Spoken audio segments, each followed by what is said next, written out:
परियों की तरह है वो कहानी में। खड़ा हुआ तुम्हारा हस्बैंड टू बी, बुलाओ उसे। ओए इधर आओ। क्यों बुला रहे हो उसे? पागल तो नहीं?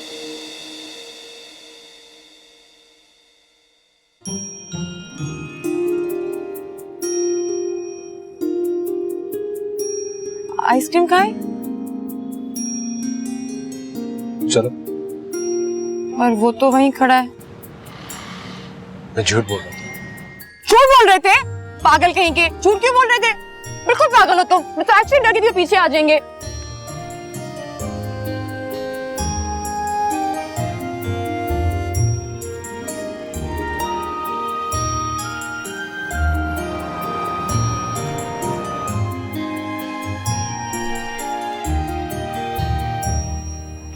मुझे एक बात बताओ और सीरियसली जवाब दो। तुम अपनी जिंदगी के बारे में क्या सोचती हो? आई मीन, ये तुम्हारा कजन है शिराज, कैसा लगता है तुम्हें? अच्छा है, पर मैंने उसके बारे में कभी इस तरह सोचा ही नहीं। तुम बताओ, तुम्हें कैसा लगता है वो? ठीक है, दिखने में सही है, रिच है, लेकिन जितना मैं तुम्हें जानता हूं ना, मुझे नहीं लगता तुम उसके साथ खुश रह सकोगे। एग्जैक्टली पता है, मैं भी यही सोच रही थी, लेकिन फिर मैं सोचती हूँ कि अभी मैं उसे जानती ही नहीं हूँ। शायद वक्त के साथ साथ मैं उसकी खूबियों से भी फेमिलियर हो जाऊं। लेकिन पता है, मैं बहुत कंफ्यूज्ड हूँ। एक तरफ फरहान की सिचुएशन और फिर मेरे घर वालों का प्रेशर, समझ नहीं आ रहा कि मैं क्या करूँ। मुझे तुम्हारी परेशानी का अंदाजा है। तमीर, मैं एक ऐसी जिंदगी गुजारना चाहती हूँ जिसमें कोई स्ट्रेस ना हो, कोई मिसअंडरस्टैंडिंग्स ना हो। मैं एक अच्छी जिंदगी गुजारना चाहती हूँ। कोई ऐसा इंसान हो जिसके साथ मैं कंफर्टेबल फील करूँ, यू नो, जैसे हम लोग हैं। मतलब अगर मैं तुमसे बात ना भी करूँ तो भी हम कितना आराम से टाइम स्पेंड कर सकते हैं ना एक दूसरे के साथ। कोई ऑकवर्डनेस नहीं होती।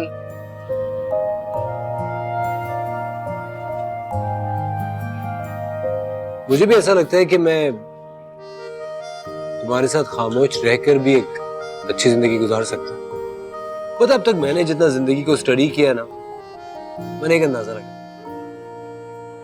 कभी कभी हालात भी हमें मंजिल से भटका देते हैं। हम जहां पहुंचना चाहते हैं, किस्मत और हालात हमें वहां पहुंचने नहीं देते, बल्कि कहीं और ले जाते हैं, किसी और मोड़ पे। इतनी तौर पे तो हमें वो सही नहीं लगता, लेकिन बाद में एहसास होता है कि हमारे लिए यही सही। हाँ, ऐसा तो है कि मैं चाहती हूँ कि मुझे जिंदगी में जो कुछ भी चाहिए ना, वो आसानी से मिल जाए, कोई मुश्किल पेश ना आए। मैं मानती हूँ कि दो लोग एक जैसे नहीं होते, लेकिन जिंदगी में जितने कम कॉम्प्रोमाइजेस होते हैं ना, जिंदगी उतनी अच्छी गुजरती है। क्या तो बिल्कुल ठीक है। इससे मैं देर नहीं हो गई? बातों बातों में वक्त का अंदाजा ही नहीं रहा। हमारी बातें ही कुछ ऐसी, वक्त का अंदाजा ही नहीं रहता। चले? चलो, बाकी गाड़ी में खाते हैं।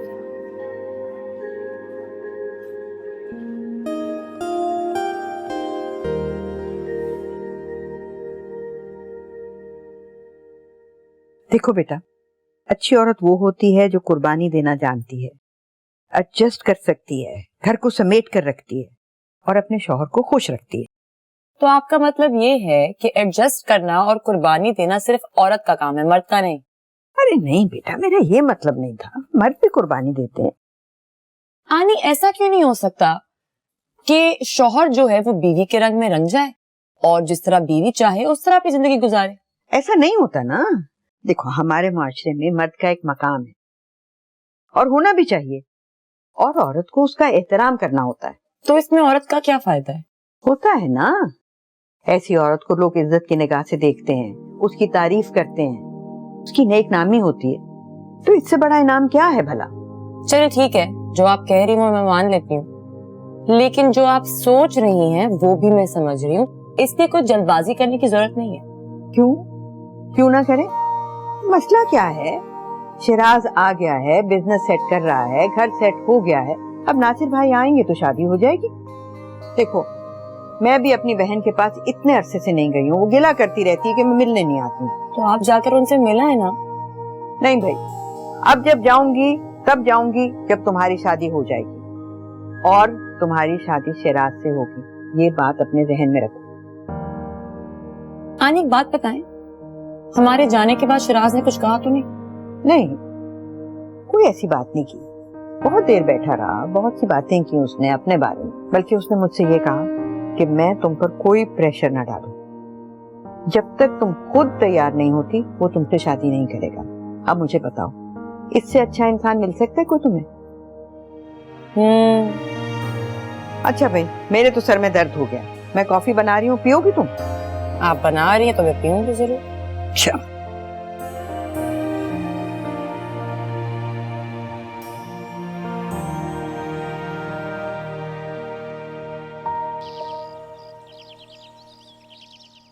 डॉक्टर्स क्या कहते हैं फरहान के बारे में? दूसरे ममालिक में तो रिपोर्ट्स भेज दी हैं। वैसे यहाँ के डॉक्टर तो खासे पर उम्मीद हैं, बस उनके जवाब का इंतजार है। जी, मुझे जब पता चला तो मैं बहुत डिस्टर्ब हो गया था। मुझे अंदाजा है आपकी तकलीफ का, मैं गुजर चुका हूं इस तकलीफ से। हमारी जिंदगी का तो बस यही एक मकसद है, हर वक्त यही सोचते रहते हैं कि पता नहीं हमारा बेटा कब आके खोलता है। हम ना बेटा दिल छोटा मत करो, अल्लाह के अंधेर है, अंधेर नहीं है। मुझे पूरी उम्मीद है कि हमारा फरहान बहुत जल्द बिल्कुल ठीक हो जाए। आप चीनी कितनी लेंगे? आधा चम्मच। ये लीजिए। Thank you. वैसे सानिया, आपकी पढ़ाई कैसे जा रही है? बहुत अच्छी, अब तक एग्जाम्स की तैयारियां कर रही हूँ। Wow, very good. जी जी, पढ़ाई में बहुत अच्छी है ये, हमेशा क्लास में फर्स्ट आती है। माशाल्लाह, बहुत प्यारी बच्ची है, लगता ही नहीं है कि बगैर माँ की इसकी परवरिश हुई है। और मिली बहुत तारीफ करती है तुम्हारी। दरअसल वो खुद बहुत अच्छी है, इसीलिए उसको सब लोग अच्छे लगते हैं। हमारे ऑफिस की सबसे जीनियस लड़की है और आप लोगों की तो बहुत तारीफ करती है। अरे वो हमारी क्या तारीफ करेगी, वो तो खुद तारीफ के लायक है। और वो लगता है मेरे बारे में बात हो रही थी। बात नहीं हो रही थी, तुम्हारी बहुत तारीफें हो रही थी। मिली की तारीफ? क्यों भाई, ऐसा क्या कर दिया इसने? खबरदार, जो मिली के बारे में एक लफ्ज भी कहा। तुम्हें पता नहीं, ये मेरी सबसे प्यारी लाडली बच्ची बन चुकी है। मेरी भी। दादू, आपको पता है आपकी इसी मोहब्बत की वजह से ना बहुत से लोग जेलस होना शुरू हो गए। कहीं तुम्हारा इशारा मेरी तरफ तो नहीं? देखिए दादू, जब भी इसे ऑफिस से जल्दी जाना हो ना तो आपका नाम लेकर जल्दी चले जाती है और मैं कुछ भी नहीं कह पाता। अरे तुम सब लोग कान खोल के सुन लो, मिली के बारे में कोई एक लफ्ज नहीं कहेगा, वरना मुझसे ज्यादा बुरा कोई नहीं होगा। वैसे कोई है भी नहीं। अरे दादू, क्यों मरवा रही है मुझे? अब इन बातों का ना ऑफिस में मुझसे फायदा उठाएगी। अरे बेटा, बिस्किट दो ना। जी।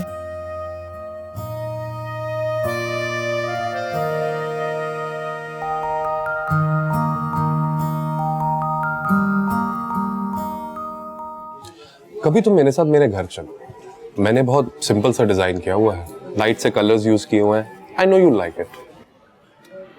पता है शिराज, मुझे ना कलरफुल चीजें बहुत पसंद हैं। वाइब्रेंट कलर्स मुझे बहुत अट्रैक्ट करते हैं। मेरा दिल चाहता है कि घर में सब कुछ कलरफुल हो, यू नो, दीवारें, सोफाज, फर्नीचर, एवरीथिंग। ओह, मुझे तो लगा कि मैच्योर लोगों को सिंपल चीजें और सिंपल रहना ज्यादा पसंद होगा। अच्छा, तुम्हारे हिसाब से घर किस तरह का होना चाहिए? तुम मेरे घर आओगी तो तुम्हें हर चीज तरतीब से रखी हुई नजर आएगी, हर चीज सलीके से अपनी जगह रखी हुई।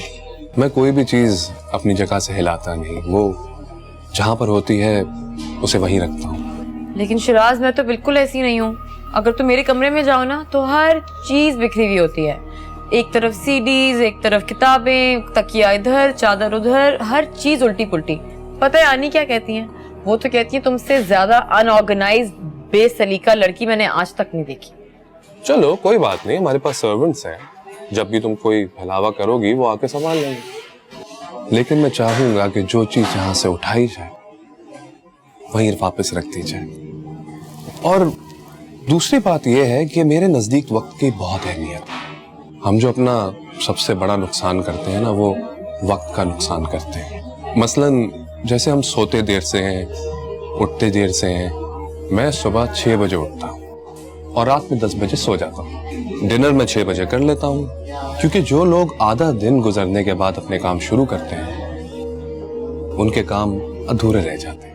मेरे नजदीक जिन लोगों को वक्त की अहमियत नहीं है उनकी लाइफ जाया हो जाती है। या अल्लाह, तुम्हारी बातें सुन के तो लग रहा है कि तुम्हारी लाइफ कोई चलती कोई वॉल क्लॉक है। Tick tick tick tick tick. How do you manage? मेरे ख्याल में तो यही लाइफ अच्छी होती है कि हम अपनी जिंदगी के कीमती लम्हात बचा लेते हैं। तो ये टिक टिक टिक वॉल क्लॉक वाली जिंदगी इज गुड फॉर मी। ये भी सही है। वैसे तुम क्या समझते हो तुम्हारी बीवी कैसी होनी चाहिए? फर्स्टली तो सलीकेमंद, और दूसरा टाइम की पाबंद, और सुबह जल्दी उठने वाली। ओह, द फूड्स है।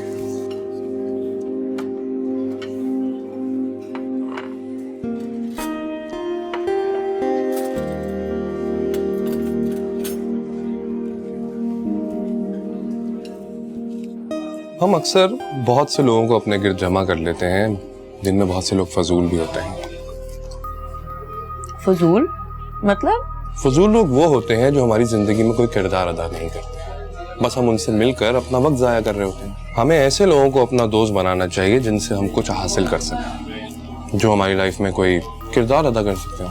तो तुम्हारे हिसाब से हमें सिर्फ उन लोगों से दोस्ती करनी चाहिए जो हमारे कोई काम आ सके या जिनसे हमें कोई फायदा हासिल होता हो। राइट, क्योंकि हर आदमी अपना मफाद सोचता है। सिंपल। कोई हमसे बिना मफाद के नहीं मिलता।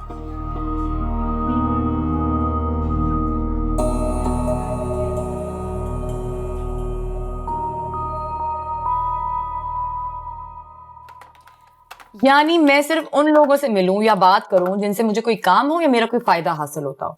सॉरी यानी, मैं इस तरह की सेल्फिश इंसान नहीं हूं और ना ही मैं इस तरह जिंदगी गुजार सकती हूँ। देखो बेटा, जिंदगी गुजारने के कुछ उसूल होते हैं। आनी जिंदगी हमारी भी तो गुजर ही रही है ना। आपकी गुजर रही है, मेरी गुजर रही है, समीर जैसे लोगों की गुजर रही है। देखो, समीर तो तुम्हारा दोस्त है, मगर शिराज तो तुम्हारा होने वाला शौहर है। तुम्हें उसकी बात को अहमियत देनी चाहिए। और वो कुछ गलत तो नहीं कह रहा, सही कह रहा है वो। देखो बेटा, आज तुम अगर उसकी बात नहीं सुनोगी ना तो यकीन मानो कल सर पकड़ के रोगे तुम कि मैंने इतना वक्त क्यों बर्बाद किया। कोई काम की बात ही कर लेती मैं उससे। मस्तन क्या बात करती मैं उससे? यही कि आप कैसे हैं, आपका बिजनेस कैसा चल रहा है। आनी, आप यकीन नहीं करेंगी, वो इतना अजीब सा इंसान है। इतनी अजीबो गरीब बातें कर रहा था, जिंदगी में ये होना चाहिए और वो होना चाहिए, और इंसान को इतने बजे उठना चाहिए, इतने बजे सोना चाहिए, इतने बजे बाथरूम जाना चाहिए। इस तरह कौन घुट घुट के अपनी जिंदगी गुजारता है? ऊपर से आपने उसे खाना खाते हुए देखा था? अगर आप उसे खाना खाते हुए देखती आप चिल्ला जाती। रेंग रेंग के खाना खाया है उसने। मैं तो एक बार खाना खाकर उसके साथ परेशान हो गई। पूरी जिंदगी कैसे गुजारूंगी अल्लाह ही जानता है। पर बेटा, एडजस्ट करना होता है ना। यानी एडजस्ट भी इंसान जो है ना वो इंसान के साथ करता है, रोबोट के साथ नहीं। देखें, आपका रोबोट मैंने ठीक कर दिया है, इसमें अब कोई वायरस नहीं है। आप दिल खोल के फेसबुक यूज कर सकती हैं। Okay, bye.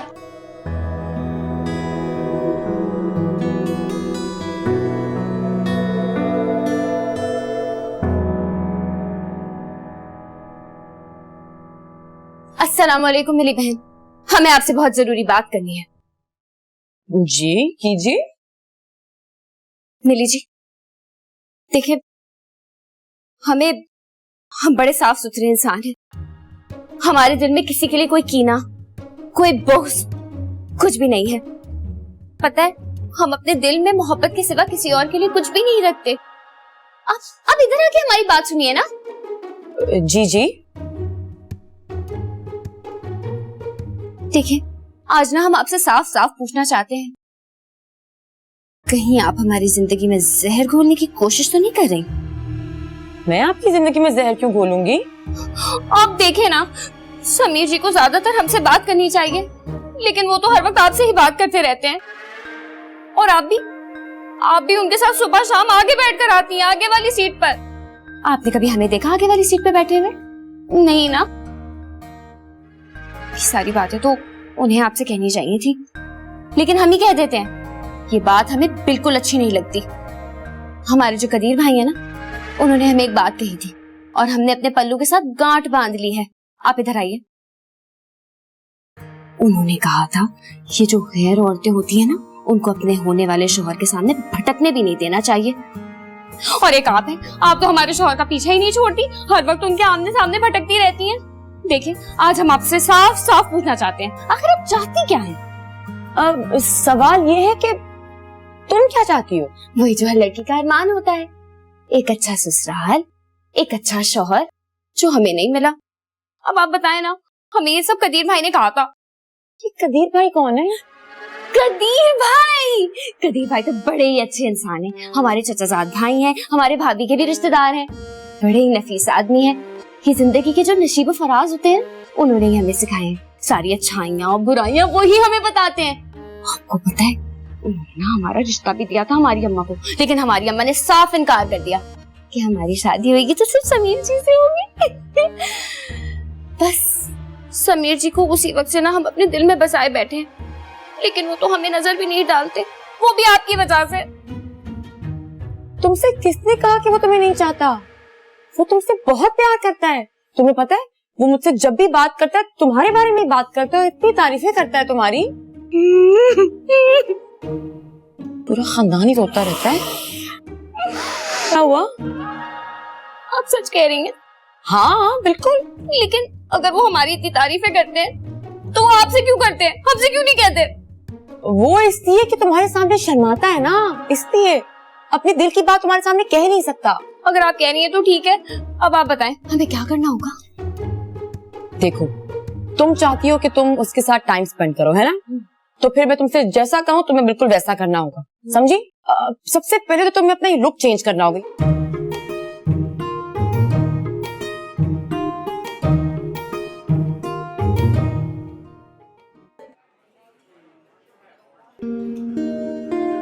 अच्छा, तो तुम हो वो सरप्राइज?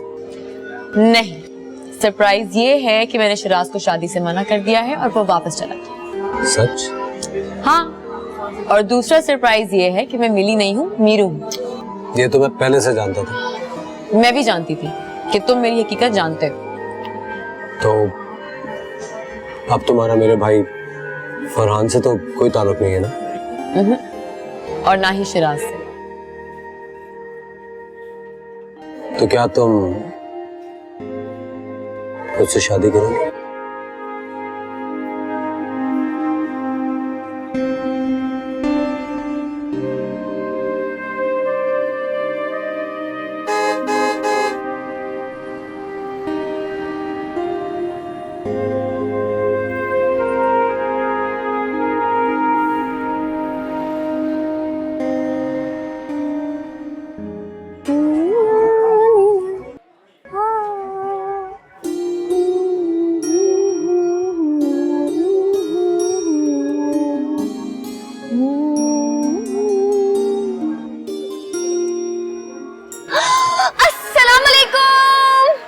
बड़ी देर लगा दी आपने, हम कब से आपका इंतजार कर रहे हैं। ये गुलदस्ता आप हमारे लिए लाए, अल्लाह बहुत शुक्रिया, हम कितने खुश हैं आज, हम आपको बता नहीं सकते। आहिस्ता बात करो, लोग सुन रहे हैं हमें यहाँ पे। ओह तो क्या हो गया अगर लोग सुन रहे हैं हमारी बातों को? हम पैसे देके यहाँ खाना खाने आए हैं, मुफ्त में थोड़े ही आए हैं। हाँ,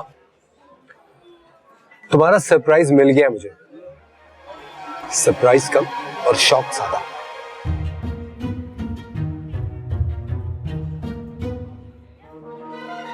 कुछ खाओगी? हाँ, वैसे आप जो खिलाएंगे वो तो हम खा लेंगे, लेकिन जब हम यहाँ आ रहे थे ना तो हमें बड़ी अच्छी भगाने बैंगन की खुशबू आ गई थी। अगर वो मेरी बात सुनो, ये तुम हैदराबाद के किसी ढाबे में नहीं बैठी हुई हो, यहाँ भगाने बैंगन नहीं मिलते। ये एक बड़ा रिस्पेक्टेबल रेस्टोरेंट है। पिज्जा खाओगी? पिज्जा? पिज्जा होगा तो इसके ऊपर कीमा होगा, कीमे के ऊपर शिमला भी होगी। एक काम करें, शिमला मिर्च भरे कीमे खिला दें आप, हमें मजा ही आ जाएगा। यहाँ ये सब नहीं मिलता। नहीं मिलता? अगर ये नहीं बना सकते हम जाके खुद बना लेते, कोई बात ही नहीं। अरे तुम पागल हो गई हो, प्लीज यहाँ पे बैठो। हम एक रेस्टोरेंट में, घर पे नहीं कि मैं बना लेती। अम्मी क्यों फोन कर रही है? हेलो जी, बोले। क्या हुआ दादू को? क्या?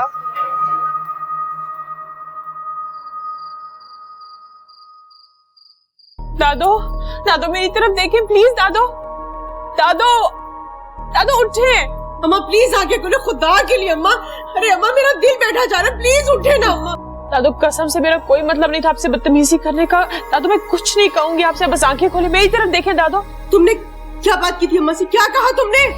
कसम से मैंने कुछ भी नहीं किया। मुझसे शादी की बातें करने लगी, मैंने झुंझलाकर कहा कि मुझसे इस टॉपिक पे बात ना करें, फिर गिर गई। दादू अम्मा खुदा के लिए आंखें खोले अम्मा। क्या हो गया? ये देखो जरा, पता नहीं गिर गई अचानक बातें करते करते। ब्लड प्रेशर चेक किया आपने दादू का? तुम सर पे खड़ी हुई डॉक्टर को फोन करो जाके, तुम पानी लेकर आओ। हम पानी लेके आते हैं। देखो तो सही बेटा, क्या हो गया अम्मा को? दादू आंखें खोले। लंच में क्या कराया था आपने? बेटा मुझे कुछ नहीं पता है अम्मा, प्लीज अम्मा। अल्लाह हम दम तो कर दे। ये बताओ मदिया चली गई? दादू वो डॉक्टर को फोन करने गई है। क्या हुआ? मुझे कुछ नहीं हुआ है, कुछ नहीं। अम्मा बिल्कुल ठीक है? बिल्कुल ठीक हूँ। दादू तो ये सब क्या था? हुआ ये था कि मैं मदिया बदतमीज को समझा रही थी कि शादी के लिए हाँ कर दे बेटा, यही तेरे लिए बेहतर है, मगर वो हस्बे मामूल अपना फलसफा दोहरा रही थी। बस मैंने दिल में सोचा कि सीधी उंगली से तो घी निकलेगा नहीं, टेढ़ी उंगली तो करनी पड़ेगी। बस मैंने उंगली टेढ़ी कर ली और अरे अम्मा आपने तो मेरी जान निकाल दी थी। कसम से। दादू जावेद भाई से तो पूछे वो राजी भी है या नहीं। अरे मैं क्या पूछूं, ये मेरा काम नहीं है, ये इनका काम है। चलो मुझे बेहोश होने। अम्मा आपने तो मेरा दम निकाल दिया था। मेरा भी। क्यों नहीं करना चाहते? वो तो तैयार हैं। ये तुम कैसे कह सकते हो कि वो तैयार है? अरे भाई मेरी उनसे इस मौजू पे बात हो चुकी है। उन्होंने मुझसे ये तो नहीं कहा कि वो मदियापा से शादी करने को तैयार हैं, मगर मैंने उनके कान में ये बात डाल दी थी कि आपकी जिंदगी में एक औरत को होना चाहिए। देखो ना, अब उनकी बेटी भी इतनी छोटी है, उसे भी एक माँ की जरूरत है। मुझे पता है तुमने अब तक जितनी भी बातें की वो सारे तुम्हारे अंदाज हैं, और इसी वजह से कल हमारे घर में बहुत बड़ा हंगामा हो गया था। कैसा हंगामा? तुमने डिनर नहीं कराया नाजिश को, मतलब मेरी सारी मेहनत जाया हो गई। जी हाँ, तुम्हारा सारा प्लान फ्लॉप हो गया, और इस बारे में तुम्हारी खबर तो मैं बाद में लूंगा। अभी सुनो हुआ क्या। मैं नाजिश के साथ डिनर करने के लिए गया हूँ तो मुझे अम्मी का फोन आ गया कि दादू की तबीयत बहुत खराब हो गई है। भागते भागते मैं घर पहुंचा तो वहां जाके पता चला कि दादू सारा ड्रामा कर रही थी ताकि आप आज जावेद सबसे शादी करने के लिए हाँ कर। रियली? दादू ना बहुत ही टैलेंटेड इंसान है। हाँ बड़ी टैलेंटेड है। इन्हीं टैलेंटेड खातून की वजह से मेरी जान जाने वाली थी। जिस तरह मैं गाड़ी भगा के घर पहुंचा ना वो मैं ही जानता हूँ। अच्छा सुनो, तुम एक बार जावेद साहब से क्लियरली पूछ तो लो कि वो आपस में शादी करना भी चाहते हैं या नहीं। मतलब तुम्हें मेरी बात पर एतबार नहीं? ठीक है, तुम्हारी तसल्ली के लिए मैं दोबारा बात कर लूंगी उनसे, लेकिन इस वक्त मुझे जाने दो, मेरा टाइम वेस्ट हो रहा है, मुझे जॉगिंग करनी है। Thank you. Okay bye bye. देखिए खाला, हम जब से यहाँ आए हैं ना, तब से हम महसूस कर रहे हैं कि हमारा कीमती वक्त हमारी मुट्ठी से रेत की तरह फिसला जा रहा है, और हमें तो डर है कि कहीं हमारे हाथ खाली ना रह जाएं। इसलिए आज हम आपसे दो टोक बात करना चाहते हैं। अरे भाई साफ साफ कहो कि तुम कहना क्या चाहती हो, बोलो। हमें ना महसूस होता है कि समीर जी हमें कोई खास दिलचस्पी नहीं लेते। हम इतनी प्यार से, इतनी मोहब्बत से उनको सलाम देते हैं, और वो तो हमारी बातों को अनसुना कर देते हैं, जबकि हम अच्छी तरह जानते हैं कि वो सुनते भी हैं और जवाब भी देते हैं। तो शिकायत किस बात की है तुम्हें? लेकिन खाला, वो ऐसा जुमला नहीं देते ना कि वालेकुम अस्सलाम, खुदा आपको भी सलामत रखे। वो ऐसे नहीं कहते, मुख्तसर सा जवाब देते हैं और हमें नजरअंदाज करके वहां से चले जाते हैं। देखें, जो सच्ची बात है, आपने हमारा रिश्ता हमारी अम्मा से मांगा था, वरना हमें कोई रिश्तों की कमी नहीं थी, तभी तो हम आपके सर पे आके यहाँ बैठ गए। एक तो मैं तुम्हारी ना इस आदत से और इस ताने से बहुत तंग हूँ, जो तुम 24 घंटे कहती रहती हो ना कि मुझे रिश्तों की कोई कमी नहीं है। अरे ये तो हमारी अम्मा भी थी जिन्होंने बचपन में तुम्हें समीर से मांग लिया था, और हम उनकी बात पूरी कर रहे हैं अभी तक। लेकिन एक बात बता दूं, तुम आसमान से उतरी कोई परी नहीं हो कि तुमसे लोग मरे जा रहे हैं शादी करने के लिए। और बहुत बुरा लगता है अपने मुंह से बार बार ये बात दोहराना कि मुझे रिश्तों की कमी नहीं है। अरे तुम्हें रिश्तों की कमी नहीं है तो क्या समीर को कमी है रिश्तों की? देखिए खाला, हम तो सिर्फ इतना चाहते हैं कि आप बस फौरन से पहले हमारा रिश्ता तय कर दें और हमारे निकाह की तारीख दे दें, बस। और अगर ना तय करूं तो हम सवेरे की बस पकड़कर अपने हैदराबाद लौट जाएंगे। लतीफाबाद नंबर 2 में हमारा जाती मकान है, जाती। समीर कोई दूध पीता बच्चा नहीं है कि मैं उसे उठाकर एक की गोद से दूसरे की गोद में डाल दूं। अरे वो समझदार बच्चा है, उसकी अपनी भी कोई राय है, कोई अकल है। आप तो हमें अपनी बहू बनाना ही नहीं चाहती, और वो जो समीर जी हैं वो तो हर वक्त मिली मिली मिली मिली करते रहते हैं, और जो मिली जिनको मिली है वो सीधे बेसुध पड़े हुए हैं। अच्छा बस बहुत हो गया, अब चुप कर जाओ और मुझे जाने दो, मुझे बहुत से काम करने हैं। पता नहीं तुम क्यों उतावली हो जा रही हो अपनी शादी के लिए, तौबा है भाई। शादी के लिए हम उतावले नहीं होंगे तो क्या हमारे मोहल्ले वाले होंगे? मैं भी तो ये कह रही हूँ कि मुझे मदिया आंटी बहुत अच्छी लगी। क्या तुम्हें मदिया पापा पसंद आए? बहुत। तुम्हें पता है उन लोगों को भी तुम्हारे पापा बहुत पसंद आए हैं, लेकिन दादू मुझसे कह रही थी कि जब तक तुम्हारे पापा रिश्ता लेकर नहीं आएंगे तब तक तो कुछ नहीं हो सकता। तुम एक काम करो, तुम पापा को कन्विंस करो कि किसी तरह उनके घर रिश्ता ले जाए, या फिर तुम कोई प्लान बना लो ना, कहीं डिनर का या कुछ ऐसा, ताकि वो दोनों मिलकर आपस में बात कर सकें और कोई डिसीजन ले सकें। That's a good idea. अब मुझे पापा के साथ कोई ना कोई ड्रामा करना पड़ेगा। High five.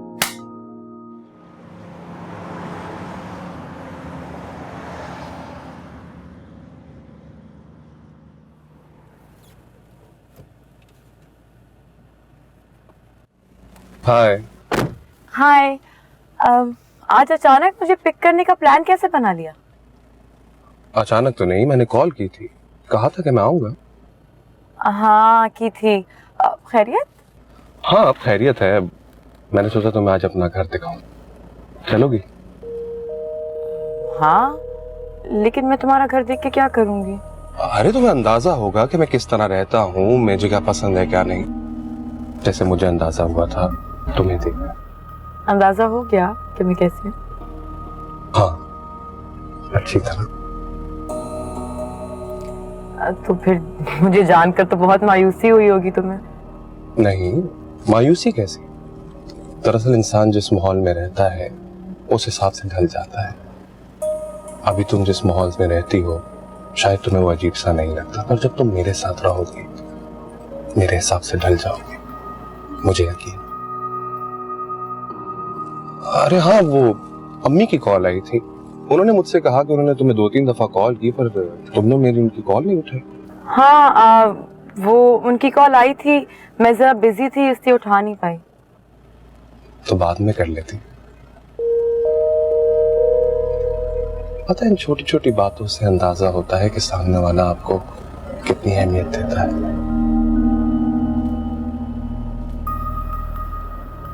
चले? हाँ चलो। चलिए।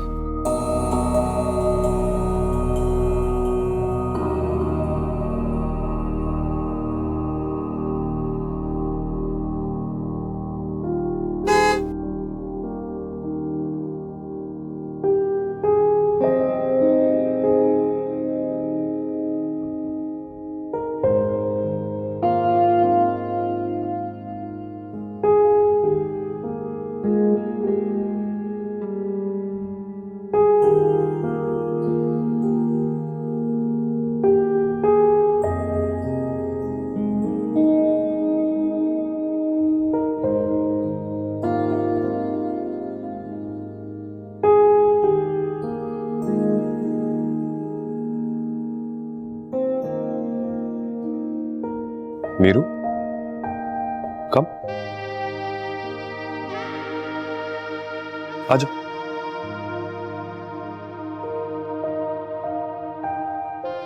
Look at these paintings. You know that one? That one's my favorite.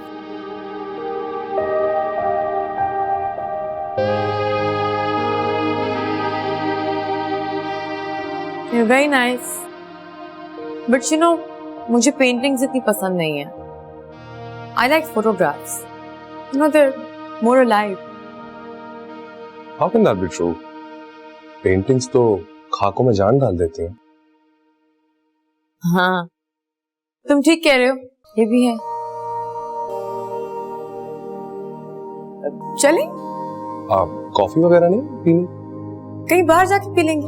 हाँ ये भी हो सकता है, चल।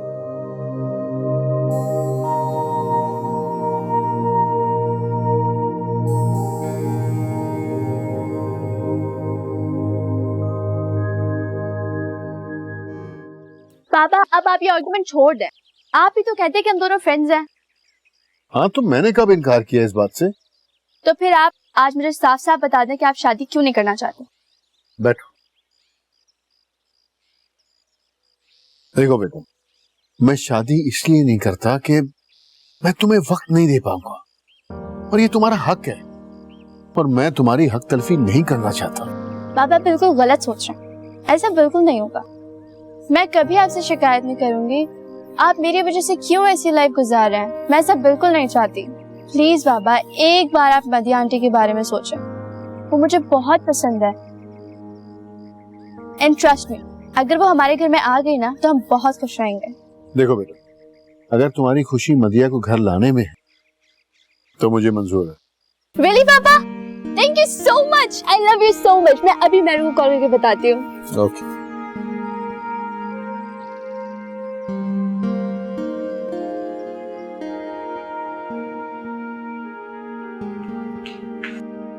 अस्सलाम वालेकुम। वालेकुम अस्सलाम। Can I help you? जी, हमें आपसे एक बात करनी है। हम जा रहे हैं। कहाँ? हम अपनी मोहब्बत की दुनिया छोड़ के हमेशा के लिए जा रहे हैं, लेकिन हमें आपसे एक शिकायत है। आपने हमारे साथ अच्छा सलूक नहीं किया, बहुत कठोर रहे आप पूरे वक्त। अपनी इस हालत को देखकर ना हमें एक शेर याद आ रहा है, कहीं तो सुनाए। सुनाए बगैर आप रहेंगी भी नहीं, प्लीज सुनाए ना। कि ये क्या कि सूरज पे घर बनाना और छांव तलाश करना, खड़े भी रहना दलदलों पे और अपने पांव तलाश करना। वाओ, कितना अच्छा शेर है, कितनी अच्छी शायरी करती हैं आप। मैं तो तुम्हारा फैन हूँ, बल्कि पहले से था। हमने बहुत अच्छे शेर लिखते भी हैं। अच्छा, शेरों को छोड़ो, आप कोई जाने की बात कर रही थी। हाँ जी, हम यहाँ से जा रहे हैं।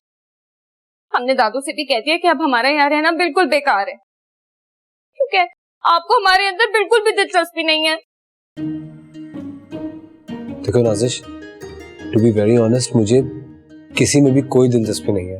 जी, हम अच्छी तरह जानते हैं कि आपको किसके अंदर दिलचस्पी है, लेकिन ये इंतहाई बदतहजीबी की बात है कि आप अपने भाई की मंगेतर के साथ इतना वक्त गुजारते हैं। तुम किस किस्म की उल्टी सीधी बातें कर रही हो? हम उल्टी सीधी बात नहीं कर रहे, ये अमल खुद हमने अपनी आंखों से देखा है। लेकिन अब हमें आपसे कोई शिकवा नहीं, कसूर तो सारा हमारा है कि हमने आप जैसे पत्थर दिल के साथ अपना दिल लगाया। हम इतनी देर से कहे जा रहे हैं कि हम जा रहे हैं, हम जा रहे हैं, लेकिन आपने एक बार भी हमें रोकने की कोशिश नहीं की। क्या ऐसे कोई करता है?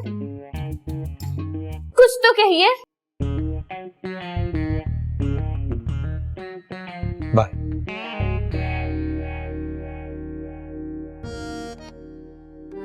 कदीर भाई, हमें आज आपकी कमी महसूस हो रही है। कठोर दिल इंसान। औज़ुबिल्लाहि मिनश्शैतानिर्रजीम, बिस्मिल्लाहिर्रहमानिर्रहीम, अल्हम्दुलिल्लाहि रब्बिल आलमीन, अर्रहमानिर्रहीम, मालिकी यौमिद्दीन, इय्याका नअबुदु व इय्याका नस्तईन, इहदिनस सिरातल मुस्तकीम, सिरातल लज़ीना अनअमता अलैहिम गैरिल मग़दूबि अलैहिम वलद्दालीन, आमीन।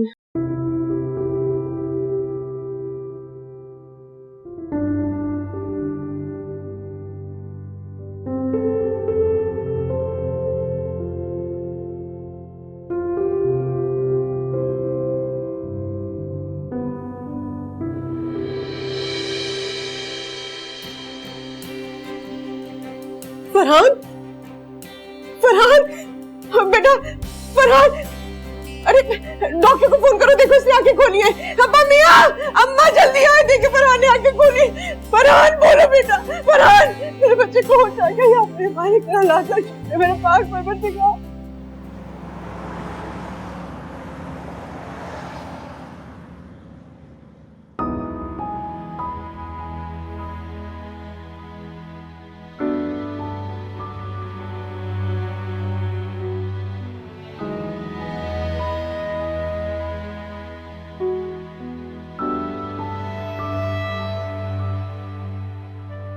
फरहान, आप मेरी बात सुन रहे हैं ना?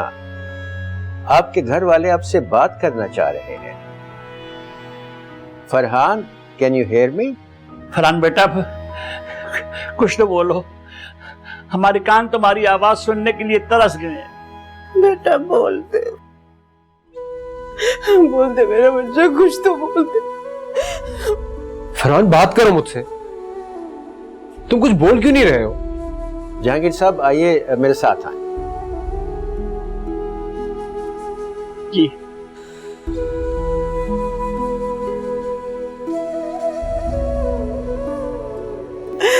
फरहान बेटा बोलो, कुछ तो बोलो बेटा।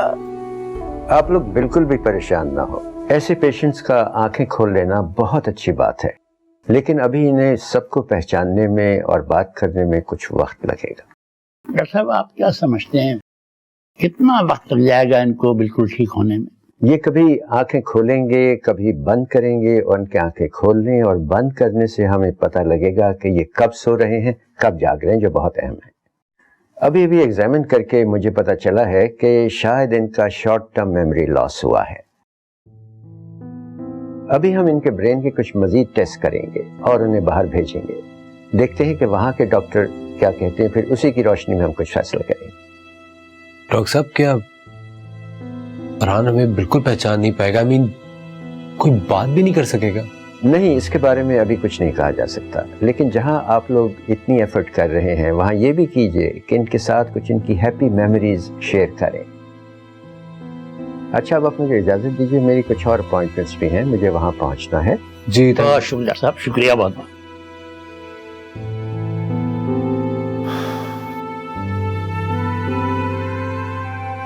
दादा जान, बी होपफुल, सब कुछ ठीक हो जाएगा इंशाल्लाह। और प्लीज बाहर जाके ऐसे एक्सप्रेशन मत दीजिएगा।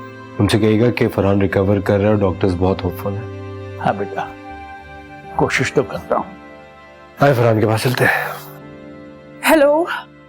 हेलो मिली, बहुत बड़ी खुशखबरी है। क्या खुशखबरी है? फरहान को इतने टाइम बाद फाइनली होश आ गया। क्या? मिली तुम सुन रही हो ना? फरहान को होश आ गया है। हाँ मैं सुन रही हूँ। मैं तो खुशी के मारे सकते में आ गई थी। क्या कहा उन्होंने? किसी को पहचाना? नहीं, अभी तक किसी से बात नहीं की है उसने, सिर्फ आंखें खोली है, किसी को पहचान नहीं रहे। लेकिन डॉक्टर्स कहते हैं कि मदीहा। अच्छा मिली, मैं तुमसे बाद में बात करती हूँ, मुझे अम्मी आवाज दे रही है। Okay bye. Okay bye. जी अम्मी। खुशखबरी तो है, लेकिन मेरे लिए नहीं। जब इन लोगों को पता चल जाएगा कि मैं मिली नहीं हूँ, ये तो मेरे दुश्मन बन जाएंगे। या अल्लाह, सब कुछ खुद ही ठीक हो जाए। मुझे बहुत डर लग रहा है।